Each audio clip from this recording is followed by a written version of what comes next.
Olá pessoal, tudo bem? Professor Marco com mais um vídeo. E neste vídeo nós vamos encerrar o volume 3. Nós vamos resolver as atividades da semana 4. Caso vocês não tenham, ainda falta completar as atividades das semanas anteriores, podem assistir os vídeos, né, que estão disponíveis no meu canal, ok? Então, a semana 4, né, as atividades referentes às páginas 27 e 28. Então, olha só, galera. Primeira questão aqui é o seguinte: vamos fazer uma retomada? Responda as questões abaixo. Letra A. O que é múltiplo de um número natural? Olha só. Os múltiplos de um número natural são encontrados após a multiplicação de um número por 0, 1, 2, 3, 4, 5, infinito. Ok? Isso então corresponde aos múltiplos, são os resultados das multiplicações de um número por um número natural, por uma sequência de números naturais. Letra B. Quais os múltiplos de 6 que são maiores que 30 e menores que 100? Olha só. Os múltiplos de 6 são infinitos, né? O múltiplo de qualquer número é infinito. Mas veja bem, os múltiplos de 6. 0, 6, 12, 18, 24, 30, 36 e assim por diante. Como ele quer os maiores que 30, eu vou começar pelo 36, que é o primeiro número múltiplo do 6 maior que 30. E ele quer também os menores que 100, certo? Então vou começar a partir de 36, ó, 36, 42, 48, 54, 60, 66, 72, 78, 84, 90 e 96. Esses números formam, nessa sequência, formam um conjunto dos múltiplos de 6, que são maiores que 30 e menores que 100. Na letra C, pergunta o seguinte: o que são divisores de um número natural? Divisores de um número natural são todos os números naturais que, ao dividirem tal número, resultam em uma divisão exata. Tá? Então, divisores são números que, se você efetuar uma divisão por determinado número, a divisão terá uma resposta exata. Na letra D, qual o critério que nos ajuda a perceber se um número é divisível por 6? Ó, se o número for divisível por 2 e por 3. Qualquer número que for divisível por 2 e também por 3, ele será divisível por 6. Na letra E, qual o critério que nos ajuda a perceber se um número é divisível por 10? Olha, para dividir por 10, basta apenas que esse número termine com um zero. Tá? Na letra F, para que serve um fluxograma? Nós já vimos fluxograma nas atividades anteriores, nas semanas anteriores, né?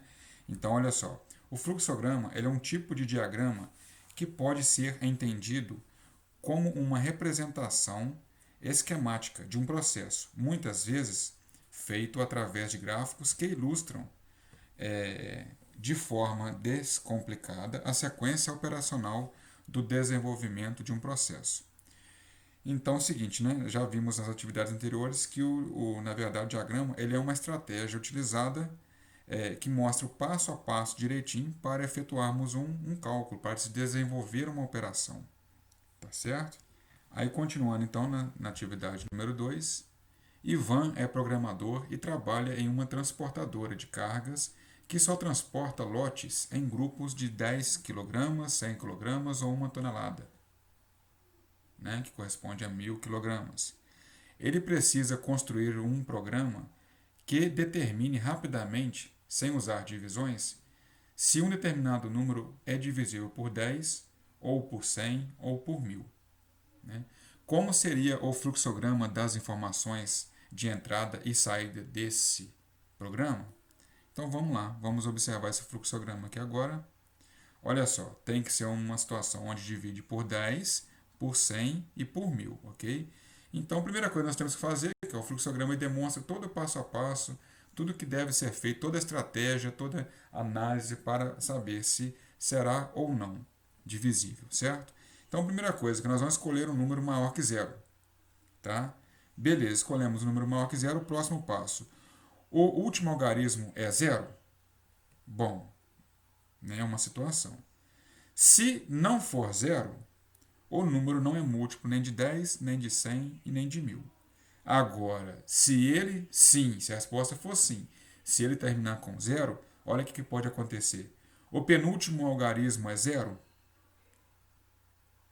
A pergunta aqui será o último. Então, o último já termina com zero.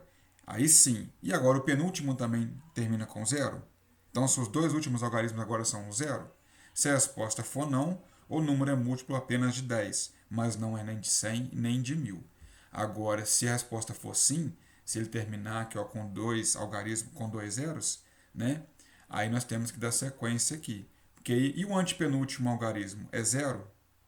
Né? Quer dizer, os três últimos algarismos agora terminam com zero. E aí, de um número?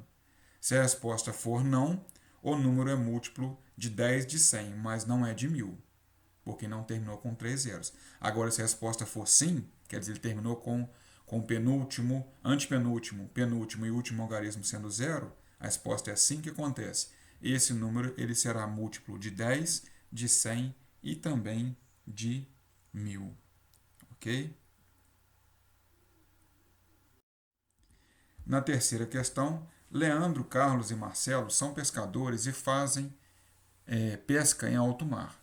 Leandro vai pescar de 3 em 3 dias, Carlos de 4 em 4 dias e Marcelo de 6 em 6 dias. Se hoje é dia 27 de fevereiro de 2018, uma terça-feira, e os três saíram juntos para pescar, então em qual dia sairão juntos novamente? Qual dia da semana será? Aí dá um lembrete que lembre-se que 2018 não é um ano bissexto. Isso é importante porque, né, como não é um ano bissexto, influencia no mês de fevereiro. Então, o mês de fevereiro aqui ele tem 28 dias, ok? Então, olha só, nós vamos observar o seguinte: o Leandro ele pesca de 3 em 3 dias. Então, ó, 3, 6, 9, 12, 15, 18, 21. Fiz a sequência dos múltiplos de 3 e fui de 3 em 3 dias. A mesma coisa eu fiz para o Carlos, ó. Só que a do Carlos é de 4 em 4 dias. Então, 4 mais 4, 8. 8 mais 4, 12. E a sequência vai continuando. 16. Fiz uma sequência com alguns múltiplos do 4. Que também fiz do 6. Ó. O Marcelo já vai de 6 em 6 dias. Né? Então, 6 mais 6, 12. Mais 6, 18. Fui escrevendo uma sequência de alguns números múltiplos do 6. Aí o que deu para observar? Que os múltiplos de 3, na sequência que foi colocada, dos múltiplos de 3, dos múltiplos de 4 e de múltiplos de 6, repetiu o número 12. Então, quer dizer, eles irão se encontrar depois de 12 dias novamente. Então, nós podemos aqui ter a seguinte conclusão na nossa resposta. Como o número 12 é o próximo número comum aos três pescadores, ou seja, após 12 dias eles irão se encontrar novamente. Beleza. Aí, olha só. Então, a próxima vez que eles sairão juntos para pescar será no dia 11 de março de 2018, que será em um domingo. Aí, para responder isso aqui é importante observar um calendário, tá? Entender que ele justificou lá em cima que é um ano bissexto. Então, ele parte do dia 27 de fevereiro, tá? Aí tem dia 28 de fevereiro e a partir daí já começa de 1º de março. E são contados 12 dias após o dia 27. Então, depois do dia 27, a contar, né, 12 dias, eles voltarão a pescar juntos novamente no dia 11 de março, que irá dar num dia de domingo. Beleza?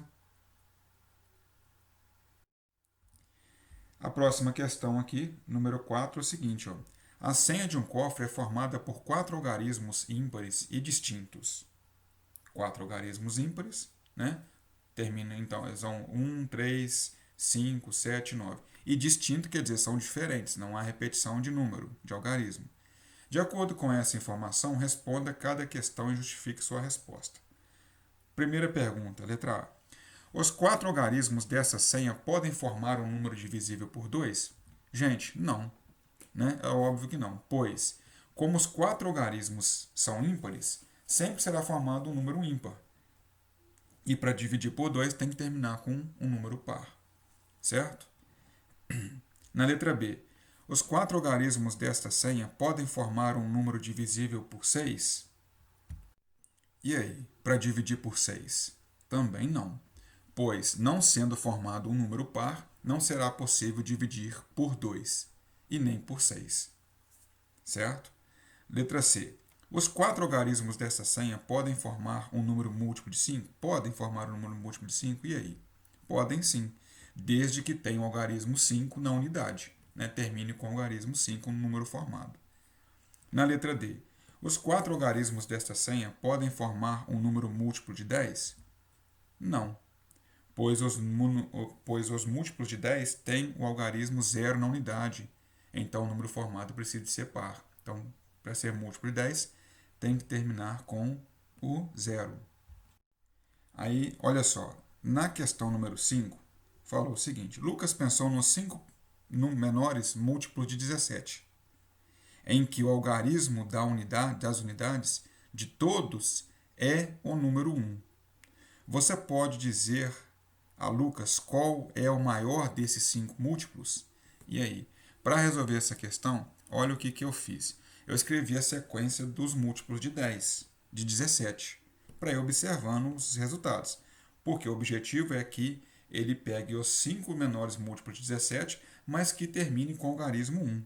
Então eu fiz aqui, ó, 17 vezes 1, 17 vezes 0, 0, 17 vezes 1, 17. Eu fui colocando aqui, olha, né, os múltiplos, os primeiros múltiplos de 17, né, armando a multiplicação. 17 vezes 2, 34. 17 vezes 3, 51. 17 vezes 4, 68. 17 vezes 5, 85. 17 vezes 6, 102. 17 vezes 7, 119. 17 vezes 8, 136. 17 vezes 9, 153. 17 vezes 10, 170. Não fiz mais sequência, não. Mas, mediante o que já está pronto aqui, deu para observar o seguinte: desses resultados aqui, desses primeiros múltiplos de 17, o único que terminou com o algarismo 1, né, na unidade foi esse aqui, ó, 17 vezes 3, 51. Terminou com o algarismo 1. Os outros números não terminaram com 1. Então, o que deu para observar e entender? Que o 17, os múltiplos 17, para terminar com o algarismo 1, tem que ser usado também um número que termine com o algarismo 3 na unidade. Então, né, aí eu fui observando o seguinte, ó, se 17 vezes 3 é 51, aí eu observei que termina com 3 na unidade também. Aqui, ó. Então, 17 vezes 13 vai dar 221. 17 vezes 23, ó, na sequência, ó, depois do 3, nós temos o 13, o 23, o 33 e o 43, na sequência correta. Então, 17 vezes 3, 221. 17 vezes 23, 391. Olha lá, ó. 17 vezes 33, 561. E 17 vezes 43, 731. Apenas o 17 multiplicando por número que termina com o algarismo 3 vai resultar em um número, né, que termine com o algarismo 1. Certo? Aí ele perguntou qual desses números, desses múltiplos, é o maior.